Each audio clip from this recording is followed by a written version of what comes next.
BIM padarīs manu projektu dārgāku, tas ir pārāk sarežģīti, lai izmantot manā projektā, tāpat jau uzbūvēs arī bez BIM. Šādas atrunas esmu dzirdējis jau vairāk kā 10 gadus, kopš esmu iesaistīts dažādos būvniecības projektos. Bet kāpēc tad BIM uzskata par revolūciju būvniecībā? Un kāpēc dažos projektos var samazināt izdevumus pat par 10 līdz 20%? Un kāpēc BIM būs obligāts publiskajiem pasūtītājiem jau 25. gada?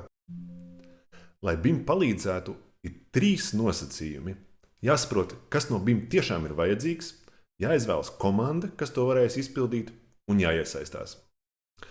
Esmu piedalījies vairāk kā 70 dažādos projektos Latvijā un ārvalstīs, un 2021. gadā es kļuvu par pasūtītāju pats.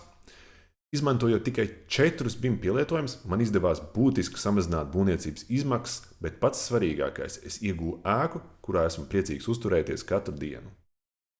Savu pieredzi, tajā skaitā pieļautās kļūdas un to risinājumus, esmu apkopojis apmācībās. Kā pasūtīt un pielietot BIM, lai sasniegtu izvirzītos mērķus, nepārmaksāt un iegūt nepieciešamo būvi. 8 stundas, 50 video, skaties jebkurā vietā, sev vērtā laikā.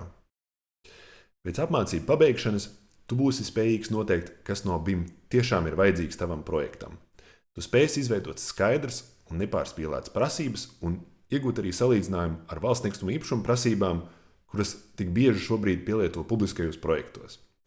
Tu varēsi šīs prasības iekļaut iepirkumos, lai būtu iespējams izvēlēties spējīgākos kandidātus, bet nepārmaksājot.